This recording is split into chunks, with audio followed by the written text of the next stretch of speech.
Good evening, everyone.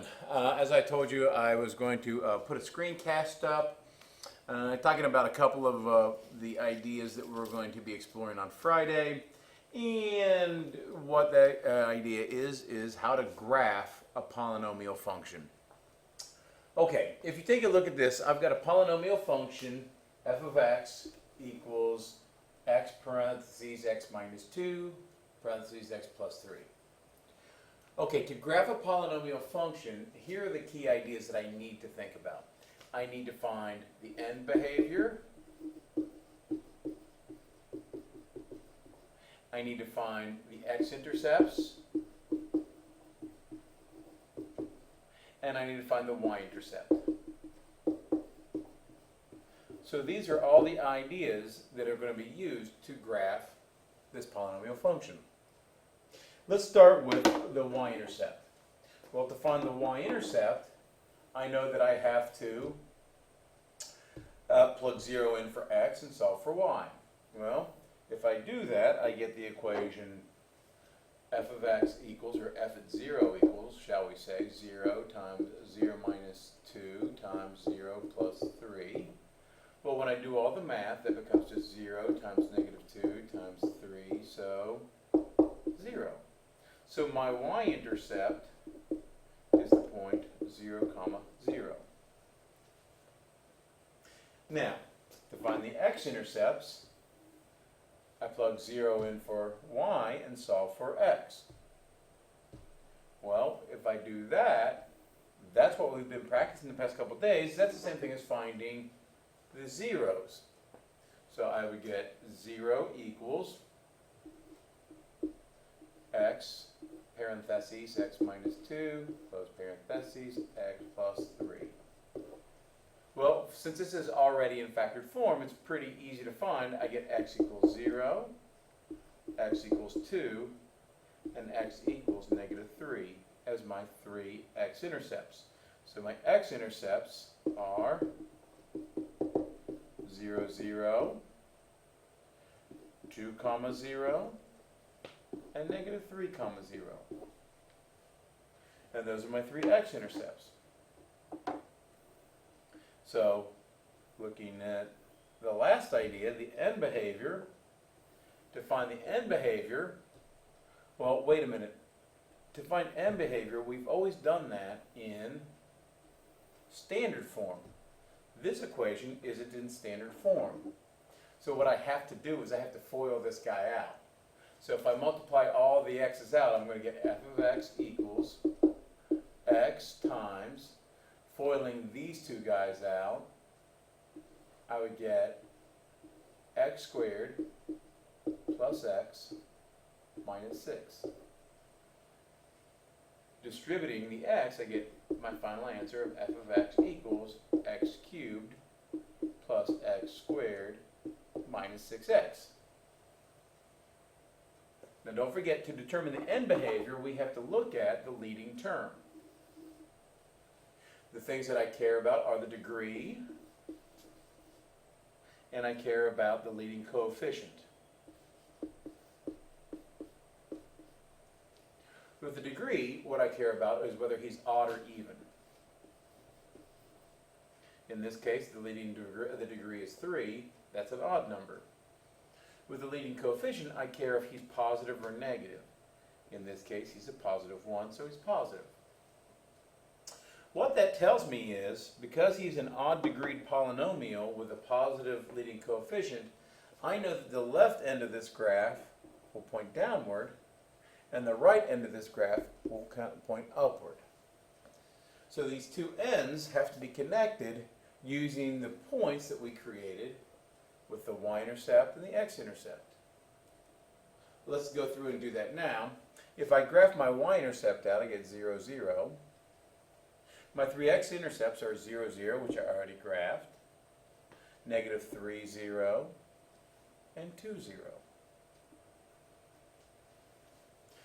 My only job now is to take this left arrow and connect it with this right arrow, but I'm only allowed to touch the x and the y axis at these points, this point, and this point.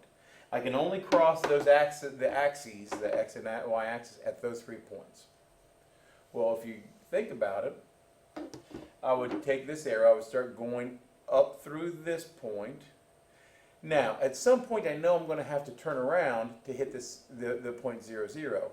Now this is the part that you're just going to have to estimate, and it doesn't matter how high or how low you go. At some point I just go about halfway, I start bending him back down, and then the same thing going towards the 2, I'll start bending him back up, and then I go through 2, and there's my arrow. So my final graph would look like this.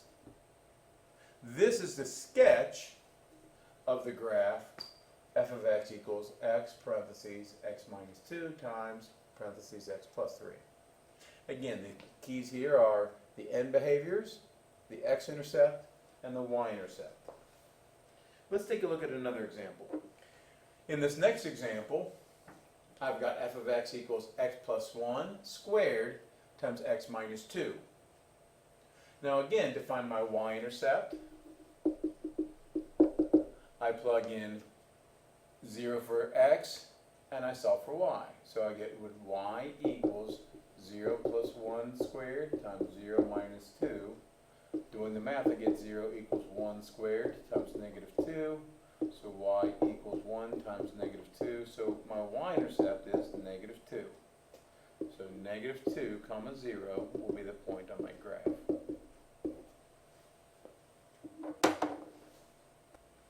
Okay, to find the x-intercepts, again I plug 0 in for y. I get 0 equals x plus 1 squared times x minus 2. Well, again, since it's already a factored form, I see that the answers would be x equals negative 1 and x equals 2 from the 2 parentheses. Now, we have to revisit an idea that we talked about earlier in the week, and that idea is multiplicity. We know that the multiplicity of this negative 1 is 2. We know that the multiplicity of the 2 is 1. Now, why is multiplicity important? I didn't talk to you about the importance of it earlier, but now I'm going to. Here's a very, very, very important rule. Muy importante, as we say in math. Muy importante.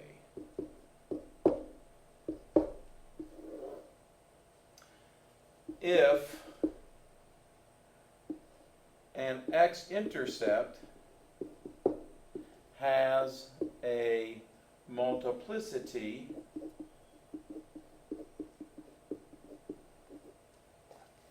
which is even,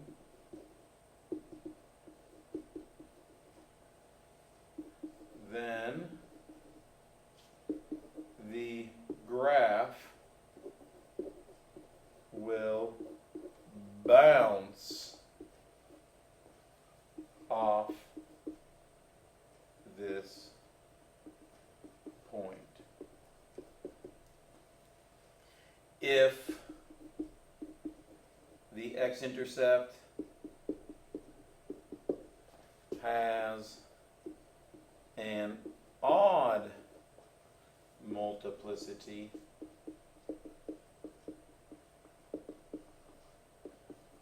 the graph will go through the point.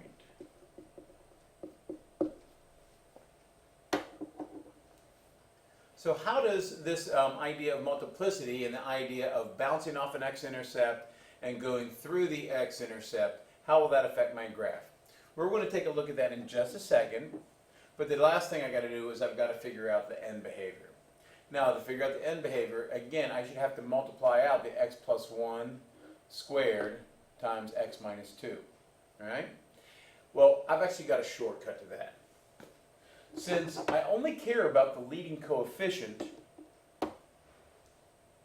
and the degree, I really only have to imagine multiplying out the 2 parentheses squared and then multiplying that by an x minus 2.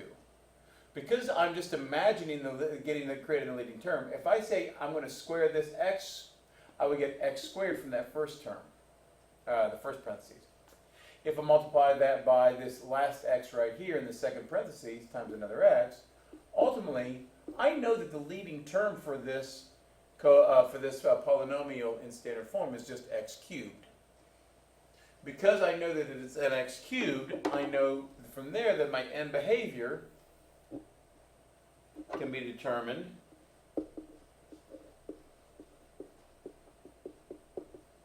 by saying, well, since it's positive, since the degree is odd,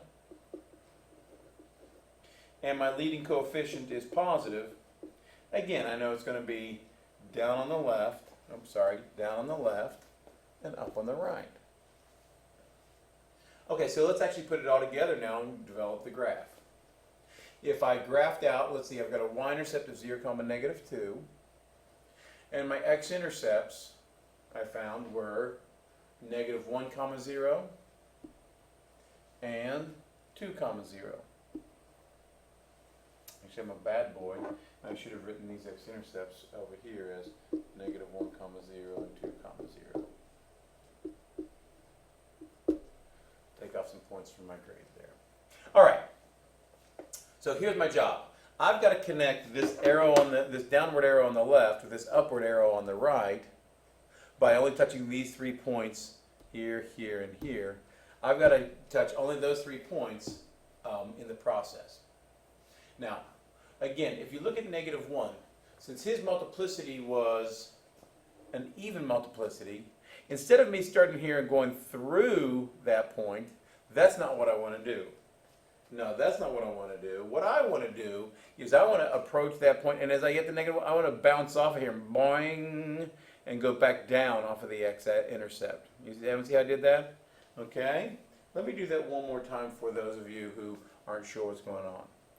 Because -1's multiplicity is an even number, as I approach that -1, instead of going through the x-axis, I will bounce off the x-axis and start bending back towards the -2. I then go through the y-intercept. Notice you never bounce off a y-intercept. I just go through and start bending back up towards the 2. Now, since 2's multiplicity was odd, he should actually keep on going through the through that x-intercept and be going all the way up to positive infinity this way. Sorry about the clunkiness of this, like that. And that would be the graph of this polynomial function. Hope this clears up something. We'll talk more about this tomorrow and practice some more in class. See ya.